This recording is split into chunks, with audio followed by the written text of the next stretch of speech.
Hello student, आज class 7 के लिए टेंस प्रेजेंट कंटिन्यूअस टेंस पढ़ाने जा रहा हूँ।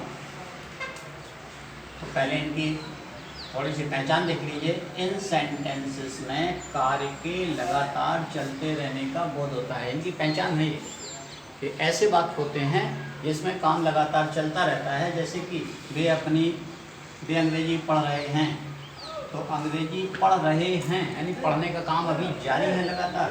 मैं अपना होमवर्क कर रहा हूँ, मेरा होमवर्क काम करने का काम जारी है। तो ऐसे वाक्य प्रेजेंट कंटिन्यूअस टेंस कहलाते हैं।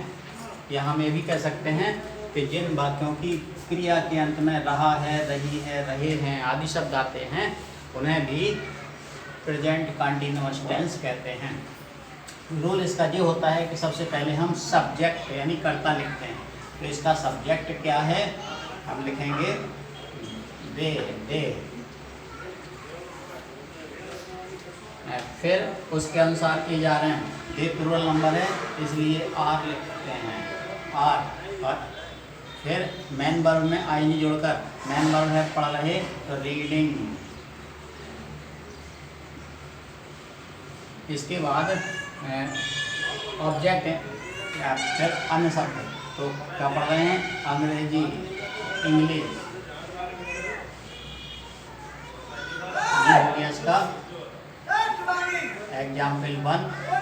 तो एक लड़का सब्जी खरीद रहा है, इसमें सबसे पहले सब्जेक्ट लिखते हैं एक लड़का, आ बॉय। अब इसके बाद इज आर एम के लिए एक बॉय सिंगुलर नंबर है इसलिए इज। इसके बाद मेन वर्ब की फर्स्ट फॉर्म में आएगी जोड़ देना, खरीद रहा है तो बाइंग। वेजिटेबल,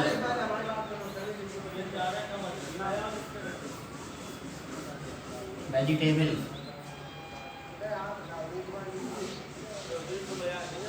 मैं अपना होमवर्क कर रहा हूँ, सब्जेक्ट है इसमें आई के लिए एम आता है।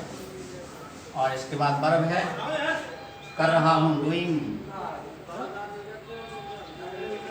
और अपना के लिए माई, होमवर्क करो। यहाँ पर आई करता है तो माई माने अपना, ही करता है तो हिज माने अपना, यू करता है तो योर माने अपना।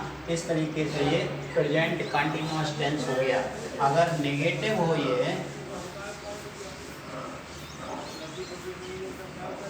नेगेटिव हो तो इज, आर या एम के तुरंत बाद नॉट लिखते हैं। अगर नेगेटिव है तो इज आर एम के तुरंत बाद नॉट लिख देंगे। कहने का मतलब है जैसे दे आर, इसके बाद नॉट लिख देंगे, as they are not reading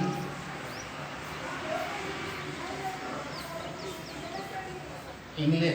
तो इस प्रकार से ये नेगेटिव हो गए। तो प्रेजेंट कंटिन्यूअस टेंस बहुत ही सरल सेंटेंस है। सबसे पहले सब्जेक्ट लिखते हैं, इसके बाद इज आर एम लिखते हैं, फिर वर्ब की आईएनजी फॉर्म लिखते हैं। यदि नेगेटिव हो तो इज आर एम के बाद तुरंत नॉट लिख देते हैं। शेष नियम वही रहता है। तो इस प्रकार से ये प्रेजेंट कंटिन्यूअस टेंस का ये मैंने आज पढ़ाया है, अफर्मेटिव और नेगेटिव। इसके बाद इंट्रोगेटिव बाद में पढ़ाऊँगा। इसकी आज कुछ एक्सरसाइज भी आपको करना होगी। तब तक आप घर में रह करके पढ़िए और बाहर मत निकलिए, क्योंकि if you stay inside of home, corona will beep, you will love, corona will die.